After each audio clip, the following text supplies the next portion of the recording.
1991 December 25 ప్రపంచ రాజకీయాలను ప్రభావితం చేసిన ఒక మహాశక్తి ఒక్కసారిగా చరిత్రలో కలిసిపోయింది.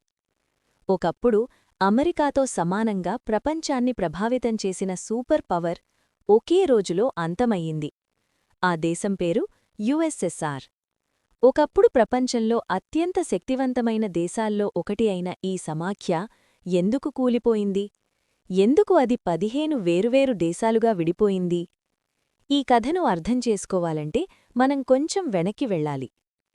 1917 సంవత్సరం రష్యాలో పెద్ద రాజకీయ మార్పు జరిగింది. ప్రజలు రాజ్యాన్ని వ్యతిరేకించి తిరుగుబాటు చేశారు. ఈ సంఘటనను రష్యన్ రెవల్యూషన్ అని పిలుస్తారు. ఈ విప్లవానికి నాయకత్వం వహించిన వ్యక్తి వ్లాడిమిర్ లెనిన్. ఈ విప్లవం తర్వాత రష్యాలో కమ్యూనిస్టు ప్రభుత్వం ఏర్పడింది. కొన్ని సంవత్సరాల తర్వాత 1922లో అనేక దేశాలను కలిపి ఒక పెద్ద సమాఖ్య ఏర్పడింది. దానిని Union of Soviet Socialist Republics అని పిలిచారు. ఈ సమాఖ్యలో మొత్తం 15 దేశాలున్నాయి. Russia, Ukraine, Kazakhstan, Uzbekistan, Georgia, Latvia, Lithuania, Estonia వంటి అనేక దేశాలు ఇందులో భాగంగా ఉన్నాయి. ఈ సమాఖ్య పూర్తిగా కమ్యూనిస్టు సిద్ధాంతం మీద నడిచేది.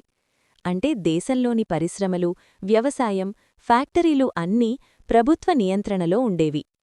రెండో ప్రపంచ యుద్ధం ముగిసిన తర్వాత ప్రపంచ రాజకీయాలు పూర్తిగా మారిపోయాయి. ప్రపంచం రెండు పెద్ద శక్తులుగా విడిపోయింది. ఒకవైపు యునైటెడ్ స్టేట్స్, మరొకవైపు యుఎస్ఎస్ఆర్.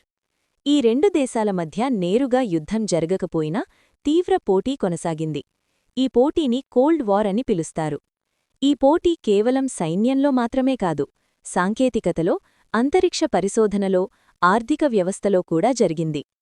1957లో యుఎస్ఎస్ఆర్ ప్రపంచాన్ని ఆశ్చర్యపరిచింది.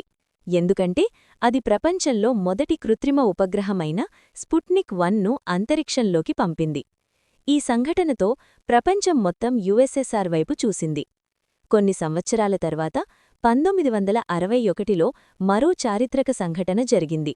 యూరీ గగారిన్ అనే రష్యన్ వ్యోమగామి అంతరిక్షంలోకి వెళ్లిన మొదటి మనిషిగా చరిత్ర సృష్టించాడు. ఆ సమయంలో యుఎస్ఎస్ఆర్ ప్రపంచంలో అత్యంత శక్తివంతమైన దేశంగా కనిపించింది.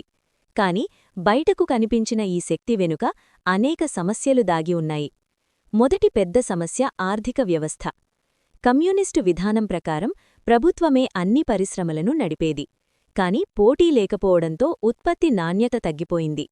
చాలా ఫ్యాక్టరీలు సమర్థవంతంగా పనిచేయలేదు. ప్రజలకు సరిపడా వస్తువులు అందుబాటులో ఉండేవి కాదు. షాపుల ముందు గంటల తరబడి లైన్లు కనిపించేవి. ఆహారం కొనడానికి కూడా ప్రజలు చాలా సమయం వేచి ఉండాల్సి వచ్చేది. ఇంకా ఒక పెద్ద సమస్య ఏమిటంటే యుఎస్ఎస్ఆర్లో భాగంగా ఉన్న అనేక దేశాలు తమకు స్వతంత్ర దేశం కావాలని కోరడం ప్రారంభించాయి. ముఖ్యంగా బాల్టిక్ ప్రాంతంలోని దేశాలు స్వాతంత్ర్యం కోసం ఉద్యమాలు ప్రారంభించాయి. 1985లో ఒక కొత్త నాయకుడు అధికారంలోకి వచ్చాడు. అతని పేరు మిఖేల్ గోర్బచేవ్.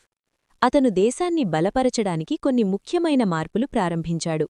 గ్లాస్నోస్ట్ మరియు పెరెస్త్రోయికా అనే రెండు సంస్కరణలు తీసుకొచ్చాడు.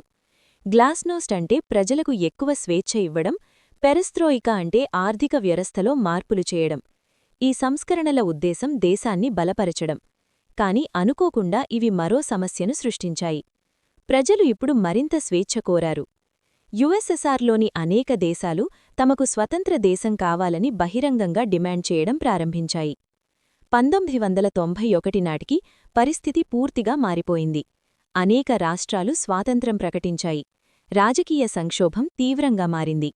చివరికి 1991 డిసెంబర్లో యుఎస్ఎస్ఆర్ అధికారికంగా ముగిసిపోయింది. ఒకప్పుడు ప్రపంచాన్ని ప్రభావితం చేసిన సూపర్ పవర్ ఒక్కసారిగా 15 వేరువేరు దేశాలుగా విడిపోయింది. ఇది ప్రపంచ చరిత్రలో అత్యంత పెద్ద రాజకీయ మార్పుల్లో ఒకటి. యుఎస్ఎస్ఆర్ పతనం తర్వాత ప్రపంచ రాజకీయాలు పూర్తిగా మారిపోయాయి.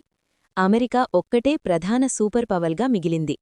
కాని యుఎస్ఎస్ఆర్ కథ మనకొక ముఖ్యమైన విషయం గుర్తుచేస్తుంది. బయటకు ఎంత శక్తివంతంగా కనిపించినా లోపల సమస్యలు పెరిగితే ఒక దేశం కూడా కూలిపోవచ్చు.